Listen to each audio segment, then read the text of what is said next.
So I was 18 years old when I made my first $1 million. How did it feel? It felt pretty great. It felt great. Did towards some Lamborghinis. There's a dealership in Newport Beach that takes Bitcoin for Lamborghinis. I'm Erik Finman, and I am one of the youngest Bitcoin millionaires in the world. So this is the place. We got a lot of beds here. I like to have a lot of friends over. I don't really like cuddling, so that's why I have a lot of beds. Pretty minimalistic, so I don't like to have too many clothes. That's pretty much it. I like to just live a life of gym t-shirt and gym shorts perpetually. Hey, if you got money, why do you have to dress nice? I check my Bitcoin every 30 minutes, so I get a notification of the price. So I originally got into Bitcoin when I was just 12 years old, when it was about $10, $12 a coin. And I had one of my brothers, he really got into it, and we were very close. And then we really got into all this Bitcoin stuff. I was very fortunate enough to have kind of a grandmother. She had an extra $1,000 to give her kids for a scholarship fund. So I put that $1,000 into Bitcoin, so I was able to amass about 400 plus Bitcoins. So there you go.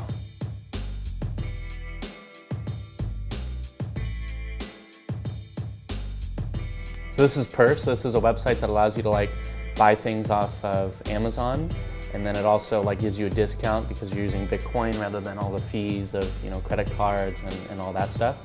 What do you use to check your Bitcoin?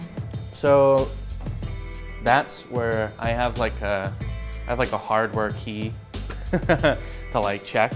I have a hard drive that I keep in secure locations.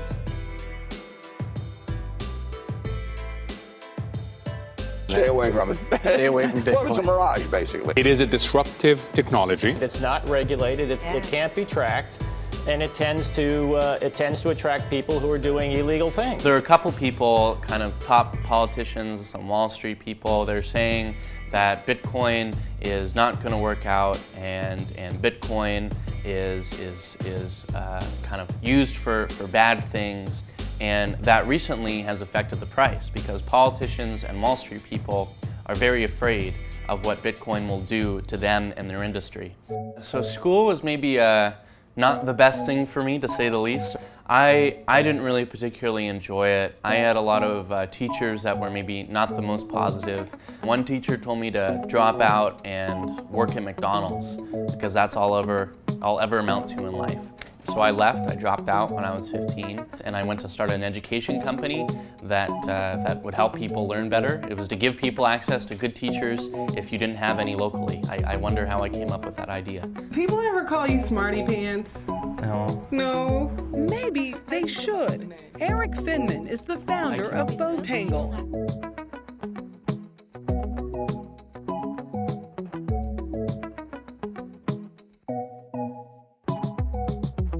I think you can learn 1,000 million times more on the internet than in the classroom.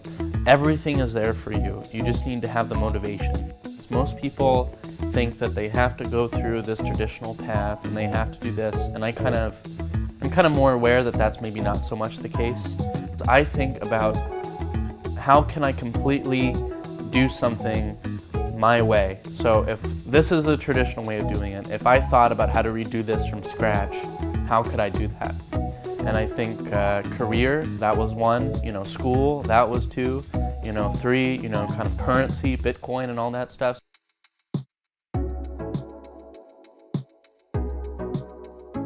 That's what I think is that, in the sense that society and the world's rules limit you in so many ways. If you completely rethought about how you could do something your way, completely from scratch, what would that look like?